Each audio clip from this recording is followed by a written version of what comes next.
Hello everyone, welcome back to Sampath Kaluarachi YouTube channel. Today I am going to teach you how to use if. අද දවසේ මම ඔබට උගන්වන්න සූදානම් වන්නේ if කියන condition එක නිවැරදිව භාවිත කරන ආකාරය. if භාවිතයේ ක්‍රම කිහිපයක් තියෙනවා. අද මම කියලා දෙන්නේ එහි සරල භාවිතය. නැත්නම් if type 1 භාවිත කරන ආකාරය. හොඳයි. if ට සිංහල තේරුම් දෙකක් තියෙනවා. ඒ තමා නම් සහ වොත් කියන තේරුම් දෙක. if ට සිංහල තේරුම් දෙකයි මොනවද? නම් සහ වොත් කියන එක. පළමු ක්‍රමේදී if type 1 සමග අපි භාවිත කරන්නේ simple present tense. simple present tense වාක්‍යයක් සමග if භාවිතය තමයි අද ඔබ ඉගෙන ගන්න සූදානම් වන්නේ. මේක එදිනෙදා ඉංග්‍රීසි කතනයේදී අපි නිතරම යූස් කරනවා. if type 1 තමා වැඩිපුරම යූස් කරන්නේ. අන්න ඒ නිසායි මේ if type 1 ඔබට ඉතාම සරලව උගන්වන්න මම බලාපොරොත්තු වෙන්නේ අද දවසේ. හොඳයි. simple present tense වාක්‍ය ඔබ දන්නව නේද? ඔබ දන්නේ නැත්නම් මගේ lessons ඇති videos මන් දාලා තියෙනවා simple present tense බලන්න. මම සරලව කිව්වොත් සරල වර්තමාන කාල වාක්‍යයක් මම මෙහෙම කියන්නම්. ඔයා මට ආරාධනා කරනවා. සරල වර්තමාන කාලයි නේද? you invite me. ඔවුන් මට ආරාධනා කරනවා කියලා කොහොමද කියන්නේ? they invite me. ඔවුන් මට ආරාධනා කරනවා. වර්තමාන කාලයි. invite කියන්නේ ආරාධනා කරනවා. දැන් මෙහෙම කිව්වොත් they invited me කිව්වොත් මොකද්ද? ඒක simple past tense. ඔවුන් මට ආරාධනා කළා. හොඳයි. simple present tense සමග if භාවිතය තමා අද අපි ඉගෙන ගන්න සූදානම් වන්නේ.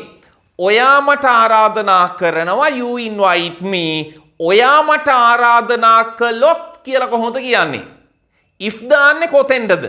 වාක්‍යයේ මුලටද වාක්‍යයේ අගටද දාන්නේ? හොඳින් මතක තියාගන්න.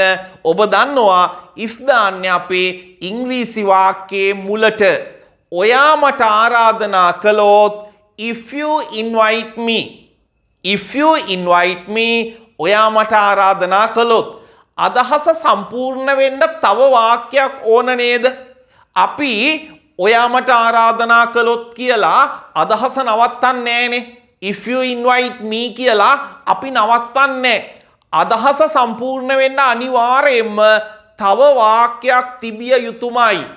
අන්න ඒ වාක්‍ය හදන්න ඔයාට පුළුවන් will භාවිත කරන්න, ඒ වගේම can භාවිත කරන්න, ඒ වගේම මේ භාවිත කරන්න පුළුවන්.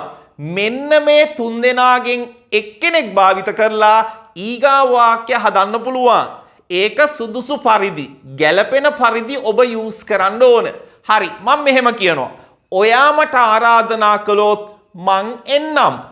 if you invite me මම එන්නම් කියනකොට will ද ගන්නේ, can ද ගන්නේ, මේ ද ගන්නේ? මොකද්ද ගන්නේ? මම එන්නම් will ගන්නේ. I will come.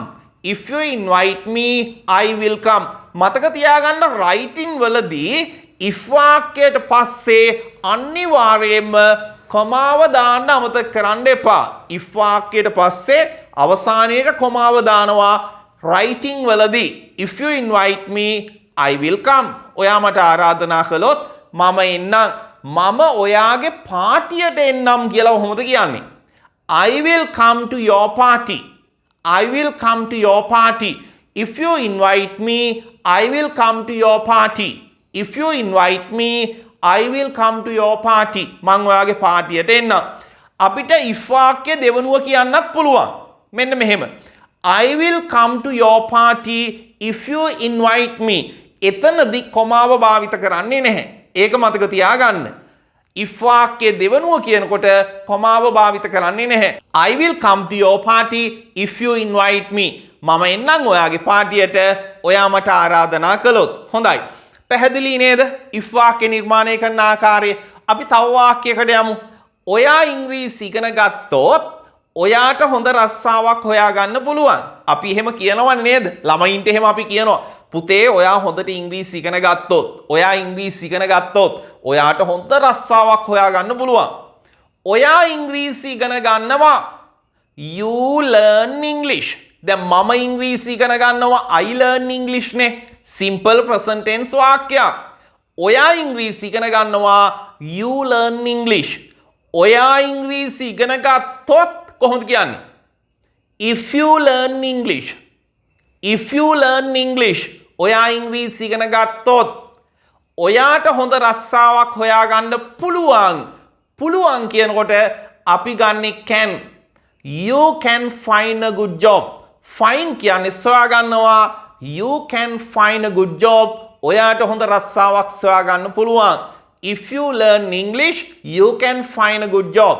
If you learn English, you can find a good job. එහෙම නැත්නම් මෙහෙම කියන්න පුළුවන්. You can find a good job if you learn English. You can find a good job if you learn English. ඒ විදිහට කියන්න පුළුවන්.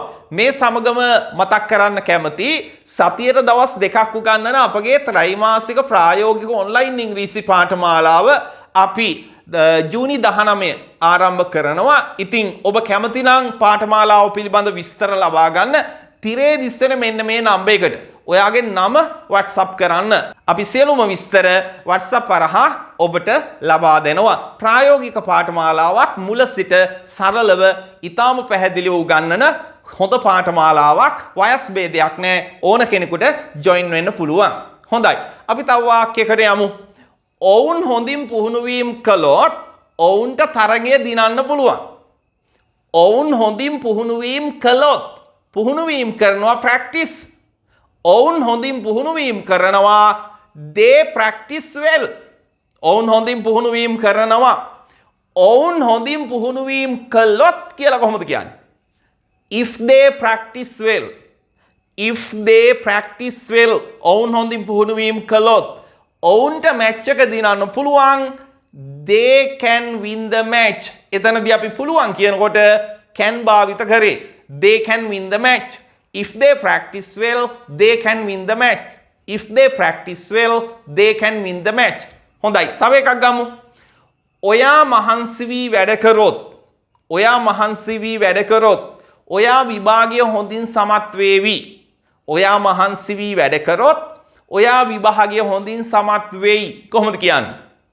මහන්සි වී වැඩ කරනකොට අපි ඉංග්‍රීසියෙන් කියන්නේ work hard.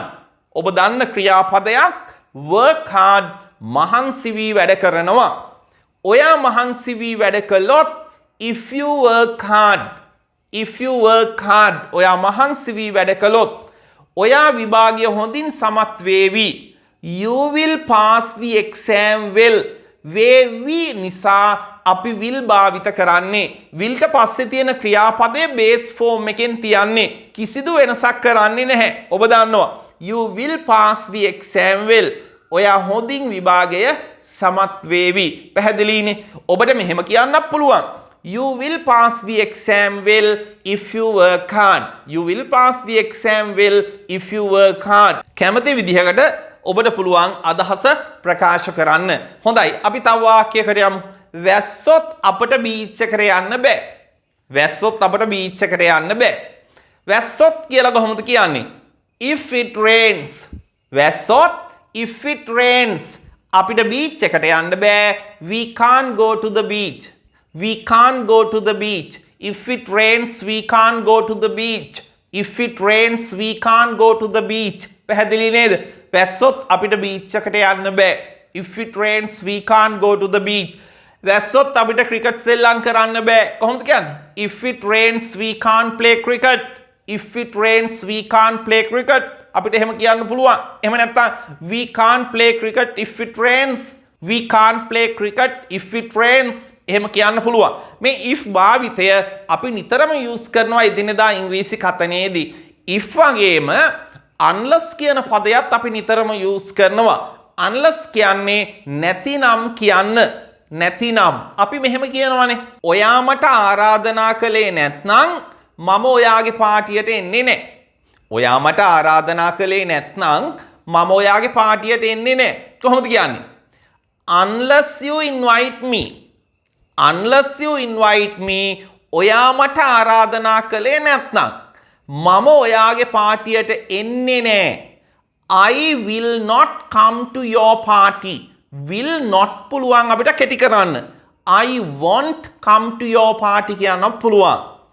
Unless you invite me, I won't come to your party. ඔයා මට ආරාධනා කළේ නැත්නම් මම ඔයාගේ පාටියට එන්නේ නැහැ. පැහැදිලි නේද? හොඳයි. අපි තව උදාහරණ වාක්‍යයකට යමු. ඔයා මහන්සි වී වැඩ කළේ නැතිනම් ඔයාට විභාගය සමත් වීමට නොහැකි වේවි. කොහොමද කියන්නේ? ඔයා මහන්සි වී වැඩ කළේ නැත්නම් කියන අදහස ගන්න unless අපි දානවා මුලට. unless you work hard. ඔයා මහන්සි වී වැඩ කළේ නැත්නම් unless you work hard ඔයාට විභාගය සමත් වීමට නොහැකි වේවි. ඒ වාක්‍ය කියන්නේ මෙන්න මෙහෙමයි. අපි will be unable to ගන්නවා නොහැකි වේවි කියන්න. මොකද්ද ගන්නෙ? will be unable to නොහැකි වේවි. You will be unable to pass the exam. ඔයාට විභාගයේ සමත් වීමට නොහැකි වේවි. You will be unable to pass the exam. ඔයාට විභාගයේ සමත් වීමට නොහැකි වේවි. පැහැදිලි නේද? එතකොට if ගන්නවා අපි නම් what කියන්න, unless ගන්නවා අපි නැතිනම් කියන්න. අපි තව එක උදාහරණ වාක්‍යයකට යමු. ඔයා homework කළේ නැතිනම් teacher ඔයාට දඩුවම් කරයි. ඔයා homework කළේ නැත්නම් teacher ඔයාට punish කරයි, දඩුවම් කරයි. කොහොමද කියන්නේ?